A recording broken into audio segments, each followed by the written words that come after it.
So friends, थोडासा मी change केला. राम की पेढीला जाता जाता मी म्हटलं मी आधी पोटोबा मग विठोबा असं करूयात असं ठरवलं. आणि मग मी ह्या पंचशील रेस्टॉरंटमध्ये आले. जितकं सुंदर याचं एक्सटेरियर आहे तितकं छान ह्यांचं जेवण पण होतं. अतिशय स्वच्छ आणि चांगलं जेवण इथे मला मिळालं.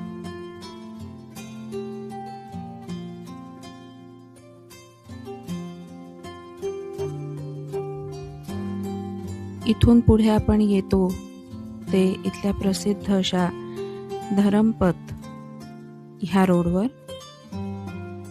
ह्या इथे अयोध्येत जन्मलेल्या भगवान श्रीरामाच्या जीवनाबद्दल, त्यांच्या वनवासाबद्दल, लंकेच्या रावणाशी झालेल्या युद्धापर्यंत, तसंच पुढे अयोध्येचं सिंहासन परत मिळवण्यासाठी केलेल्या प्रवासापर्यंत रामायणातील अनेक घटनांची मथळ्यांद्वारे आणि पेंटिंग्सद्वारे ही रामायणाची कथा अतिशय रुचिपूर्ण पद्धतीने सांगितली गेली आहे. अशा प्रकारे जागोजागी ही पेंटिंग्स आपल्याला दिसत राहतात आणि रामायणाची ही कथा आपल्याला उलगडत जाते.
आता आपण टुवर्ड्स लता मंगेशकर चौकाकडे चाललो.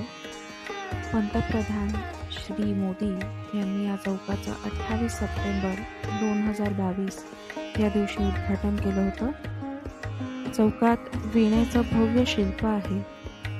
हा चौक नवा घाटाजवळ आहे आणि शहरातलं एक महत्त्वपूर्ण लँडमार्क म्हणून ओळखला जातो.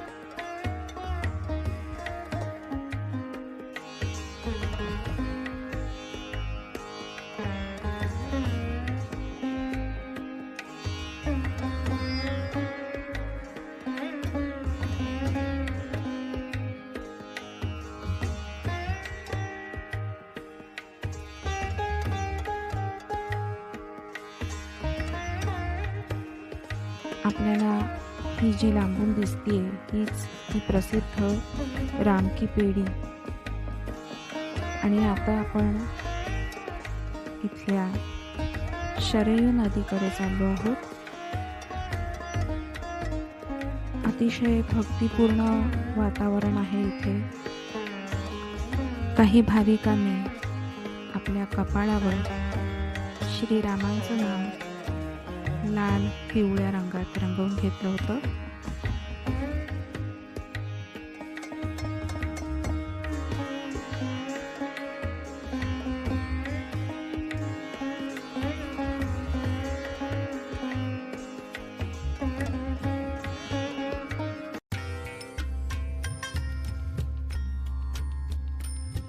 आपण समोर पाहतोय ती मुख्य शरयू नदी आहे.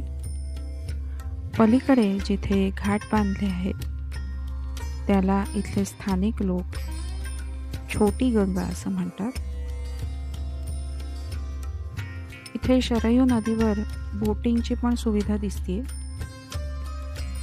पण आता फार ऊन आहे आणि मला बरीच ठिकाणं अजून कव्हर करायची आहेत. वेगळ्याच प्रकारची वाळू दिसते मला इथे, अतिशय शुभ्र रंगाची वाळू आहे.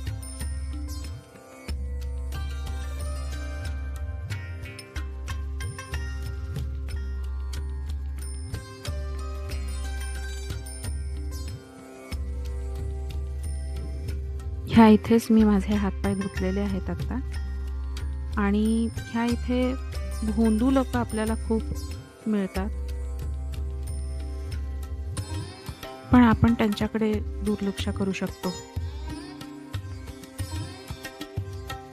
खूप छान दर्शन झालंय माझं शरयू नदीचं, आणि मी तिथे हातपाय पण बुडवले आहेत. अतिशय प्रसन्न वाटलं मला. शांत काठ आहे, हा शांत प्रवाह आहे नदीचा, आणि प्रसन्न वाटतंय.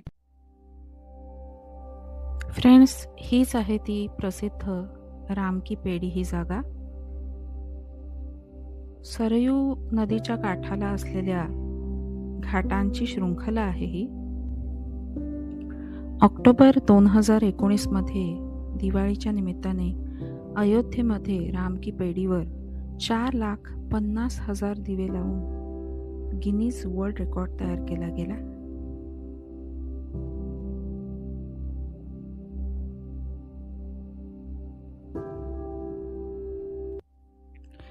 टेडी बाजार या ठिकाणात आपल्याला आस्था रथ नावाची शेअरिंग व्हेइकल आपल्याला एक मिळतं. ते आपल्याला राम मंदिराकडे नेऊन सोडतं. मंदिराच्या सुरुवातीपासूनच आपल्याला भरपूर चालत चालत आत जायचं असतं. आपल्याला डावीकडे इथे सुग्रीव किल्ला नावाचं एक स्थळ दिसतंय. या प्रकारची अशी बरीच छोटी छोटी मंदिरं आपल्याला आसपास दिसतील. हेच ते प्रसिद्ध राम मंदिर. आपल्याला इथून त्या मंदिराचा कळस दिसतोय. हे मंदिर बघण्यासाठीच लोक दुरून लांबून येत असतात.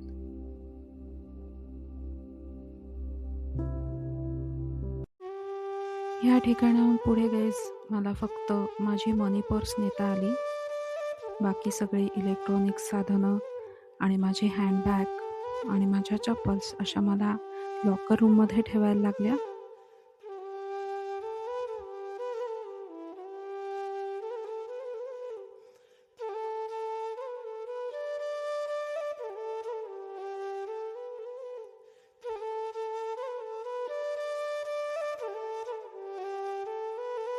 फ्रेंड्स, आता मी दर्शन घेऊन आलेले आहे.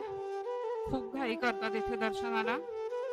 मी तरी दटून उभी राहिले होते तिथे, आणि एक निदान 10 सेकंद तरी मी दर्शन तिथे उभं राहून घेतलं. आता बाकीचे आपण जे दशरथ महल, कनक महल, हे जे काही महाल, आता सीता की रसोई, ह्या ज्या काही गोष्टी आहेत त्या आपण बघूयात.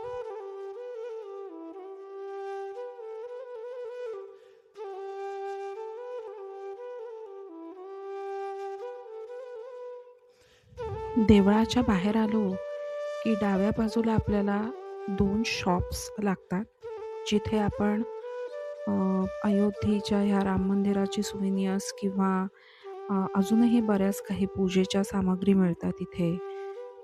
त्याच्यानंतर वेगवेगळ्या प्रकारच्या शॉल्स किंवा श्रीराम असं लिहिलेले दुपट्टे तुम्हाला इथे मिळतील. फ्रेंड्स, ही हनुमान गढी आहे, पण तुम्ही बघू शकता इथे लांबच्या लांब रांग होती. त्यामुळे मला तिथं आत जायला म्हणजे पाऊल ठेवायला सुद्धा जागा नव्हती. आणि मला अजूनही काही ठिकाणं बघून मला माझी ट्रेन 5:30ची होती, ती पकडायची होती. त्यामुळे मी लांबूनच मारुतीरायाचं दर्शन घेतलं.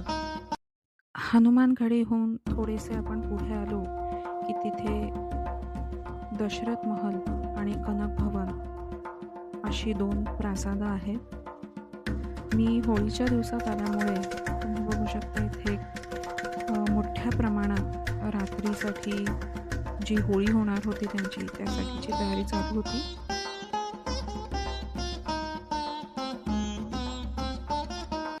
गाईज रामाच्या मंदिरानंतर मी हनुमानगडीला गेले होते, जिथे की खूप मोठा क्यू होता. त्याच्यानंतर मी आता दशरथ महालला आली आहे, पण तो सुद्धा 4 वाजता ओपन होणार आहे आणि माझी 5:30ची ट्रेन आहे.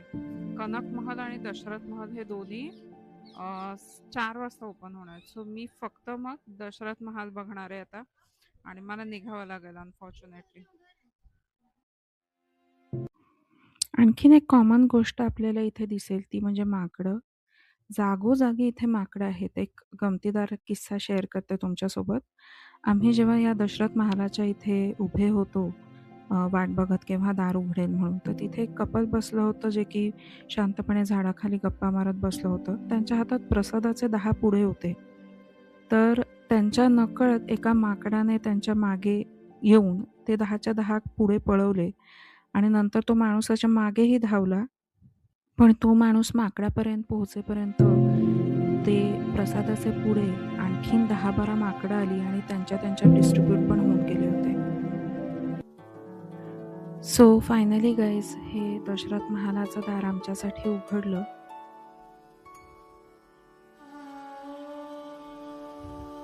अयोध्येच्या इतिहासात दशरथ महाल, ज्याला दशरथ भवन म्हणूनही ओळखलं जातं, त्याचं एक विशेष स्थान आहे. असा पारंपरिक विश्वास आहे की या भव्य महालातच भगवान श्रीराम यांचा जन्म झाला होता आणि हा महाल राजा दशरथ यांनी बांधला होता. भगवान राम यांच्या जन्माचा सन्मान करण्यासाठी हा महालही अत्यंत भव्यतेसह बांधला गेला. दशरथ महालाची वास्तुकला त्या काळाच्या भव्य आणि ऐश्वर्यपूर्ण स्वरूपाचं दर्शन घडवतं, ज्यामध्ये सविस्तर नक्षी, बारकाईने केलेली रचना आणि प्रशस्त अंगण दिसतं. आजही भक्त आणि पर्यटक जगभरातून येतात, पूजा अर्चा करतात आणि या महालाचं दर्शन घेतात.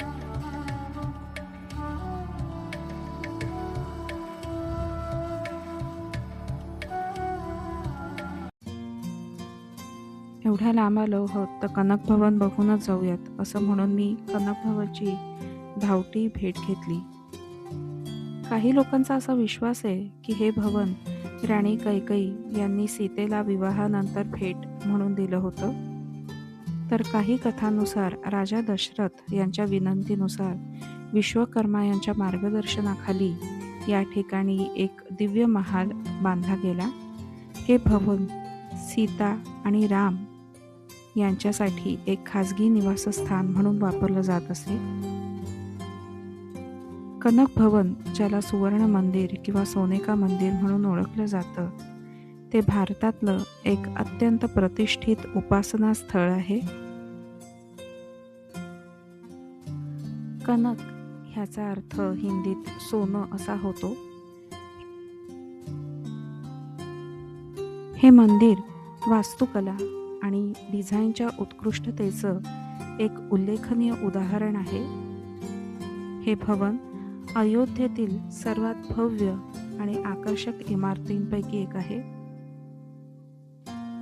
ह्यातल्या देवतांच्या मूर्ती इतक्या अप्रतिम आहेत की त्या शब्दात सांगण्यापेक्षा ते स्वतः अनुभवणं जास्त छान आहे.